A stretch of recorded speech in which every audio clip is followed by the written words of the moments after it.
Everybody.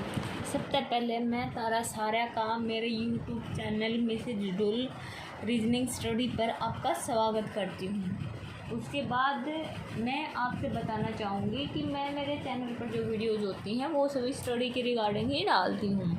अभी तक ज़्यादातर वीडियोज़ जो मेरी रही हैं एनालॉजी और सिमिलरिटी से रिलेटेड ही रही हैं। आगे की वीडियोज़ भी कुछ वीडियोज़ मेरी इसी टॉपिक पर रहेंगी, फिर हमारा नेक्स्ट टॉपिक जो है जो शुरू हो जाएगा। ठीक है, अभी तक मैंने जितने क्वेश्चंस बताए हैं एनालॉजी को लेकर, सिमिलरिटी को लेकर, वो सभी क्वेश्चंस मैंने इंपॉर्टेंस ही बताए हैं। चलिए अब वीडियो में आगे बढ़ने से पहले यदि आप मेरे चैनल पर नए आए हैं, मेरी वीडियो को पहली बार देख रहे हैं, तो चैनल को सब्सक्राइब ज़रूर कर लें। हाँ, मेरे को पता आप वीडियो देख लेते हो, चैनल को सब्सक्राइब नहीं करते हो, तो चैनल को सब्सक्राइब अभी जाइए और सब्सक्राइब कर लीजिए और बेल आइकन बटन को दबाना ना भूलें, क्योंकि इससे क्या होगा कि मेरी कोई भी नई वीडियो आएगी तो आते ही आपके पास पहुंच जाएगी। ठीक है, चलिए अब हम ज़्यादा समय ना ख़राब करते हुए अपनी वीडियो की स्टार्टिंग कर लेते हैं। यहाँ पे तो हमारी आज की जो वीडियो रहने वाली है वो रहेगी एनालॉजी और सिमिलरिटी के बारे में। अभी तक हम एनालॉजी और सिमिलरिटी के 118 क्वेश्चंस जो है कंप्लीट कर चुके हैं। तो आज की वीडियो में हम बात करेंगे क्वेश्चन नंबर 119 की। ठीक है, टॉपिक रहेगा हमारा एनालॉजी एंड सिमिलरिटी। ठीक है, क्वेश्चन नंबर 119 हमारा आज का रहने वाला है। हमारा यहाँ पर क्वेश्चन क्या कहता है, कचरा, घर, आधात्री और क्वेश्चन मार्क। यहाँ पर हमें ऑप्शंस दिए गए हैं आयस्क,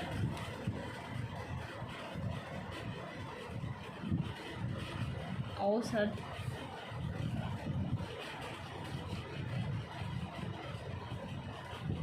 कारखाना और लास्ट ऑप्शन हमें यहाँ पर क्या दिया गया है, कार्यालय। ठीक है, ये चार ऑप्शन जो है हमें यहाँ पर दिए गए हैं। ये क्वेश्चन हमारे यहाँ पर दिया गया है। अब हम सबसे पहले अपने क्वेश्चन में सिमिलरिटी को देखेंगे कि हमारा क्वेश्चन जो है हमें यहाँ पर क्या सिमिलरिटी दिखा रहा है। तो कचरा और घर, कचरा और घर में आपस में क्या सिमिलरिटी रहेगी, इनमें आपस में ये सिमिलरिटी रहेगी कि कचरा घर से निकला बेकार पदार्थ होता है। ठीक है, यानी कि कचरे को हम घर से बाहर निकाल देते हैं क्योंकि वो बेकार होता है। ठीक है, उसी प्रकार से अब हमें ये देखना, जिस प्रकार से कचरा जो होता है घर से निकला हुआ बेकार पदार्थ होता है, उसी प्रकार से आदात्री जो होता है वो कहाँ से निकला हुआ जो है बेकार पदार्थ होता है। ठीक है, जिस प्रकार से कचरा घर से निकला हुआ बेकार पदार्थ होता है, उसी प्रकार से जो कारखाने चलते हैं ना, तो उनमें से जो बेकार पदार्थ निकलता है ना, उसको हम क्या बोलते हैं, आदात्री बोलते हैं। तो यहाँ पर हमारा राइट ऑप्शन क्या रहेगा, कारखाना। ठीक है, कारखाना यहाँ पर हमारे ऑप्शन दिया गया है तीसरे नंबर पर। तो थर्ड ऑप्शन हमारा यहाँ पर क्या रहेगा, राइट आंसर।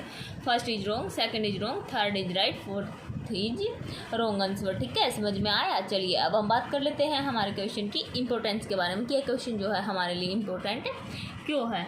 तो यह है हमारा जो आज का क्वेश्चन है, यह आया हुआ है हमारी परीक्षा में, जो हमारी एसएससी की CGL की परीक्षा हुई थी टायर फर्स्ट की 2015 में, उसकी एस्ट्रीम जोन में ये क्वेश्चन जो है हमारा आया हुआ है, इसलिए ये क्वेश्चन जो है हमारे लिए इम्पोर्टेंट रहेगा। ठीक है, चलिए अब हम आगे बढ़ते हैं अपनी वीडियो में, अपने नेक्स्ट क्वेश्चन के बारे में डिस्कस करते हैं कि हमारा आज का नेक्स्ट क्वेश्चन जो है वो क्या रहने वाला है। नेक्स्ट क्वेश्चन है यहाँ पर हमारा 120। तो ये क्वेश्चन हमें यहाँ पर क्या कहता है, गुर्दे, नेफ्रॉन,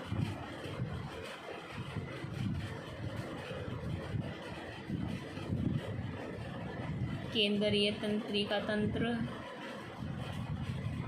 और क्वेश्चन मार्क। ठीक है, ये ऑप्शन जो है यहाँ पर, ये क्वेश्चन जो है हमारे पर याद दिया गया है, इसीलिए अब हमें एक बार ऑप्शंस को देखना पड़ेगा कि हमें यहाँ पर ऑप्शंस जो है वो क्या दिए गए हैं। तो यहाँ पर हमें ऑप्शंस दिए गए हैं, फर्स्ट है मेरुरज्जु,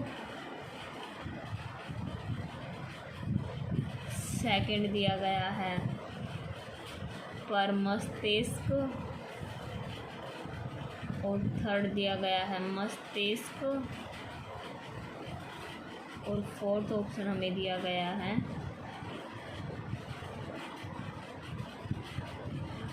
न्यूरॉन्स।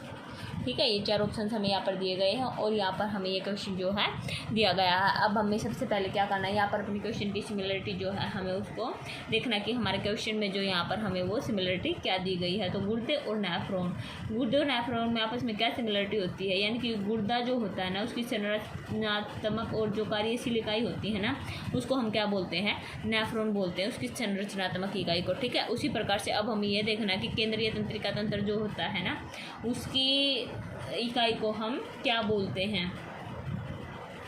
जिस प्रकार से नेफ्रॉन जो होती है हमारी गुर्दे की संरचनात्मक और कार्यशील इकाई होती है, उसी प्रकार से केंद्रीय तंत्रिका तंत्र की इकाई कौन सी होगी। ठीक है, तो केंद्रीय तंत्रिका तंत्र की इकाई को हम क्या बोलते हैं, यहाँ पर न्यूरॉन्स बोलते हैं। जिस प्रकार से गुर्दे की जो हमारी इकाई होती है तंत्रिका तंत्र उसको बोलते हैं हम नेफ्रॉन, और जो केंद्रीय तंत्रिका तंत्र की हमारी इकाई होती है उसको हम बोलते हैं न्यूरॉन्स। तो यहाँ पर चौथा ऑप्शन जो रहेगा हमारा सही रहेगा। ठीक है, first is wrong, second is wrong, third is wrong, fourth is right answer. ठीक है, समझ में आ गया। फिर भी मेरे हिसाब से तो आपको समझ में आ गया होगा। फिर भी यदि कोई डाउट रहता है, कुछ समझ में नहीं आता तो बेझिझक आप मेरे पास कमेंट कर सकते हैं, आपको उस कमेंट का रिप्लाई ज़रूर मिलेगा। ठीक है, यदि वीडियो अच्छी लगे तो वीडियो को लाइक कर दीजिएगा और कमेंट करके ज़रूर बताइएगा कि आपको मेरी वीडियो जो है वो कैसी लगी। अच्छी लगी तो भी बता दिया करो, बुरी लगी तो भी बता दिया करो। सीरियसली मैं आपकी किसी भी बात का कोई बुरा नहीं मानूंगी। ठीक है, चलिए अब हम आप बात कर लेते हैं अपनी क्वेश्चन की, जो हम क्वेश्चन अभी कर रहे थे उसकी इम्पोर्टेंस के बारे में। तो हमारा यह जो क्वेश्चन है एसएससी की जो सीजीएल की टायर फर्स्ट की परीक्षा हुई थी 2015 में, उसका वेस्टर्न जोन में क्वेश्चन जो है हमारा आया हुआ है, इसलिए क्वेश्चन जो है हमारे लिए इम्पोर्टेंट रहेगा। क्योंकि सीजीएल की परीक्षा जो होती है ना वो हार्ड परीक्षा होती है एक, और उसमें जो क्वेश्चन आ जाते हैं ना उनके आने की संभावना फिर भी रहती ही है। वैसे भी मैं अपने हिसाब से, मेरा जो एक्सपीरियंस है उसके हिसाब से जो मेरे को क्वेश्चंस इंपॉर्टेंट लगते हैं मैं वही करवाती हूँ जिनके आने की संभावना ज़्यादा से ज़्यादा रहती है। ठीक है, चलिए अब हम बात कर लेते हैं हमारे क्वेश्चन नेक्स्ट क्वेश्चन के बारे में। 121 क्वेश्चन हमें यहाँ पर क्या कहता है, फ्रेंच, फ्रांस, डच और क्वेश्चन मार्क। ठीक है, फर्स्ट ऑप्शन यहाँ पर हमें क्या दिया गया है, फिजी, सेकंड दिया गया है नॉर्वे, और थर्ड दिया गया है पोलैंड, और फोर्थ दिया गया है स्वीडन। ठीक है, यहाँ पर हमें ये क्वेश्चन जो दिया गया है और ये ऑप्शंस जो है हमें यहाँ पर दिए गए हैं। तो चलिए हम सबसे पहले यहाँ पर अपने क्वेश्चन की सिमिलरिटी के बारे में बात कर लेते हैं कि हमारा क्वेश्चन जो है यहाँ पर हमें उसमें क्या सिमिलरिटी दी गई है। तो यहाँ पर हमारा क्वेश्चन क्या कहता है, फ्रेंच और फ्रांस।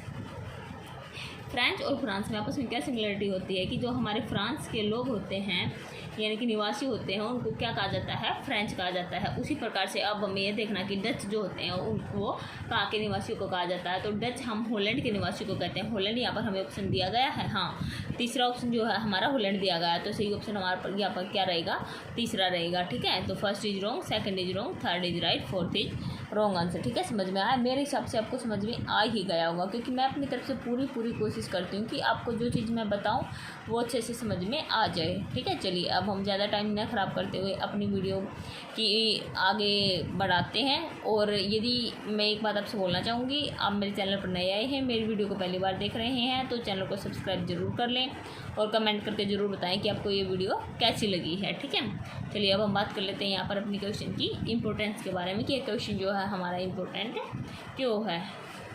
तो ये क्वेश्चन जो है हमारा जो हमारी एसएससी की जो कांस्टेबल की परीक्षा हुई थी जीडी की 2015 में, उसमें एक क्वेश्चन जो है हमारा आया हुआ है। ठीक है, इसलिए क्वेश्चन जो है जीडी की परीक्षा जो होती है हमारे वो इम्पोर्टेंट ही होती है। ठीक है, तो ये क्वेश्चन जो है आने की संभावना ज़्यादा बनी रहती है। चलिए अब हम बात कर लेते हैं हमारे आज के नेक्स्ट क्वेश्चन के बारे में। Question number 122। क्वेश्चन हमें क्या कहता है,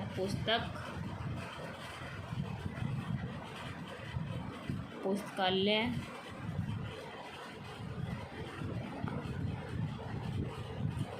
वृक्ष और क्वेश्चन मार्क। ठीक है, ये हमारे पास यहाँ पर क्वेश्चन दिया गया है। इसके ऑप्शंस हमें यहाँ पर क्या दिए गए हैं, छाया,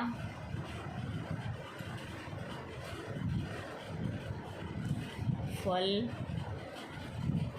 और थर्ड ऑप्शन यहाँ पर हमें दिया गया है 1, और फोर्थ दिया गया है फर्नीचर। ठीक है, ये 4 ऑप्शन से जो है यहाँ पर हमें दिए गए हैं, और ये क्वेश्चन जो है हमें यहाँ पर दिया गया है। सबसे पहले हम अपने क्वेश्चन को देखेंगे कि हमारा क्वेश्चन जो है हमें यहाँ पर क्या सिमिलरिटी दिखा रहा है। तो हमारा क्वेश्चन यहाँ पर क्या दिया गया है, पुस्तक और पुस्तकालय, यानी कि इनमें आपस में क्या सिमिलरिटी होती है। इनमें ये सिमिलरिटी होती है कि पुस्तकालय जो होता है वो एक ऐसा भवन होता है जिसमें पुस्तकों, समाचार पत्रों आदि का संग्रहण होता है। उसी प्रकार से अब हमें ये देखना कि वृक्ष, जिस प्रकार से पुस्तकों का संग्रह कहाँ होता है, पुस्तकालय में होता है, उसी प्रकार से अब हमें यह देखना है कि वृक्ष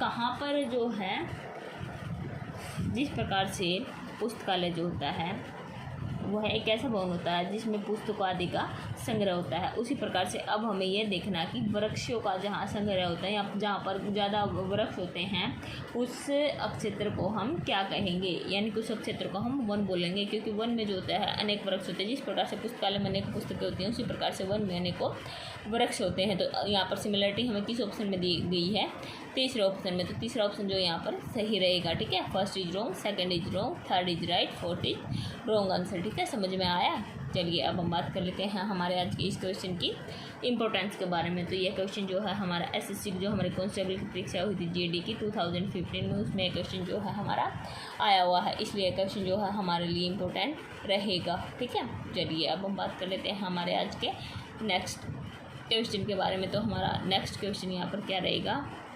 123 क्वेश्चन। बटुआ,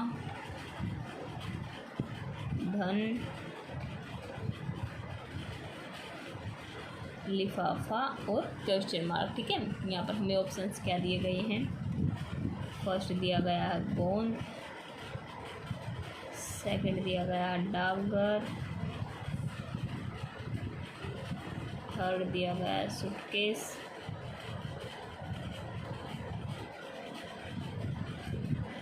फोर्थ ऑप्शन यहाँ पर हमें दिया गया है पत्थर। ठीक है, ये 4 ऑप्शन जो है हमें यहाँ पर दिए गए हैं। चलिए अब हम बात कर लेते हैं हमारे क्वेश्चन की इंपॉर्टेंस के बारे में। कि क्वेश्चन इंपॉर्टेंस से पहले क्वेश्चन को समझ लें, पहले हम क्वेश्चन की समझ लेंगे कि हमारे क्वेश्चन में जो यहाँ पर हमें क्या सिमिलरिटी दी गई है। तो यहाँ पर हमें क्या क्वेश्चन दिया गया है, बटुआ और धन। बटुआ और धन में आपस में क्या सिमिलरिटी होती है, यानी कि जो हमारा धन होता है उसको हम कहाँ पर रखते हैं, उसको बटुआ में रखकर ले जाया जाता है। उसी प्रकार से अब हमें यह देखना है कि जो हमारा लिफाफा होता है उसमें क्या रखा जाता है। जिस प्रकार से बटुए में धन रखा जाता है उसी प्रकार से लिफाफे में क्या लिखा जाता है, रखकर क्या भेजा जाता है। तो लिफाफे में जो होता है हमारा पत्थर लिखकर भेजा जाता है। ठीक है, तो हमारा first wrong answer, second wrong answer, third wrong answer, fourth is right answer. ठीक है, समझ में आया। चलिए अब हम ज़्यादा समय ना खराब करते हुए अपने क्वेश्चन की इंपॉर्टेंस के बारे में बात कर लेते हैं। तो यह है हमारा आज का जो क्वेश्चन है एसएससी की जो हमारी जीडी की परीक्षा हुई थी कांस्टेबल की 2015 में, उसमें ये क्वेश्चन जो है हमारा आया हुआ है। ठीक है, समझ गए। चलिए अब हम बात कर लेते हैं हमारे आज के लास्ट और नेक्स्ट क्वेश्चन के बारे में। तो हमारा नेक्स्ट क्वेश्चन रहेगा 124। ठीक है, 124 क्वेश्चन जो है यहाँ पर हमें क्या कहता है, आँखें, आंसू, क्वेश्चन मार्क और क्वेश्चन मार्क। ठीक है, यहाँ पर दिया गया है। चलिए अब हम बात कर लेते हैं एक बार हमारे ऑप्शंस की। तो हमारे पास यहाँ पर ऑप्शंस दिए गए हैं, हृदय, धमनी, समुंदर, जल, ज्वालामुखी,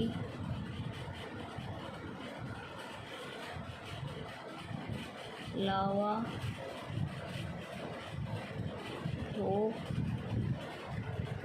और रोटी। ठीक है, ये ऑप्शन जो यहाँ पर हमें दिए गए हैं। चलो अब हम सबसे पहले अपने क्वेश्चन की बारे में बात कर लेते हैं कि हमारा क्वेश्चन जो है यहाँ पर क्या सिमिलरिटी हमें दिखा रहा है, हमारा क्वेश्चन यहाँ पर हमें क्या कह रहा है। तो यहाँ पर हमें क्वेश्चन दिया गया है आंखें और आंसू, इनमें आपस में क्या सिमिलरिटी होती है। इनमें ये सिमिलरिटी होती है कि आँखों से जो होते हैं हमारे आंसू बाहर निकलते, तो इनमें आपस में सिमिलरिटी होगी। इसी प्रकार से अब हमें दिए गए ऑप्शन में ये देखना कि किस में वो सिमिलरिटी मिलेगी हमें जो क्वेश्चन में दी गई है। जिस प्रकार से आँखों से आंसू बाहर निकलते हैं उसी प्रकार से हमारे जो ऑप्शन ऑप्शन दिए गए हृदय, धमनी, समुद्र, जल, ज्वालामुखी, लावा। हाँ, ये ऑप्शन जो हमारा सही रह सकता है, क्योंकि जिस प्रकार से आंखों से आंसू निकलते हैं उसी प्रकार से जब ज्वालामुखी उठती है तो ज्वालामुखी से क्या निकलता है, लावा। तो यहाँ पर सही ऑप्शन हमारा यहाँ पर क्या रहेगा, यह रहेगा। तो थर्ड ऑप्शन हमारे यहाँ पर राइट रहेगा। First is wrong, second is wrong, third is right answer, fourth is wrong answer. ठीक है, समझ में आया। यदि कोई डाउट रहता है आज की वीडियो में या पहले वाली वीडियो में, किसी भी क्वेश्चन में आपको कोई भी डाउट हो तो आप मेरे से कमेंट करके बेझिझक पूछ सकते हैं, आपको मैं उस चीज़ का रिप्लाई ज़रूर करूँगी। ठीक है, चलिए अब हम बात कर लेते हैं हमारे आज के लास्ट क्वेश्चन की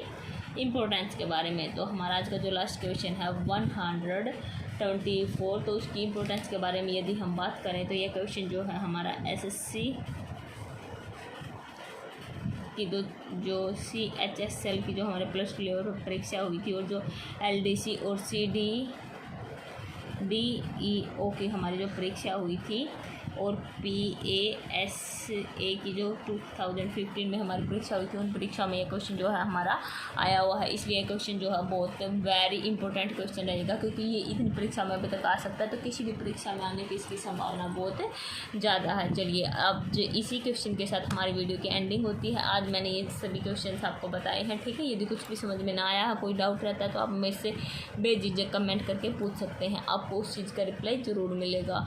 अब एक बार फिर से मैं आपको बोलना चाहूँगी, यदि आप मेरे चैनल पर नए आए हैं, मेरी वीडियो को पहली बार देख रहे हैं, तो वीडियो को लाइक कर दें और चैनल को सब्सक्राइब जरूर कर लें, और बेल आइकन बटन को दबाना ना भूलें, क्योंकि इससे क्या होगा कि मेरी कोई भी नई वीडियो आएगी तो वह सबसे पहले आपको मिल जाएगी। ठीक है, जिससे आपको कॉम्पिटिटिव एग्जाम क्रैक करने में थोड़ी बहुत सहायता हो सकेगी। चलिए अब हम मिलते हैं अपनी अगली वीडियो में। अगली वीडियो पर पहुंचने से पहले मैं आप सभी का धन्यवाद करना चाहूँगी मेरे चैनल के साथ बने रहने के लिए, और आज तक मेरी सभी वीडियोज़ को पूरा देखने के लिए।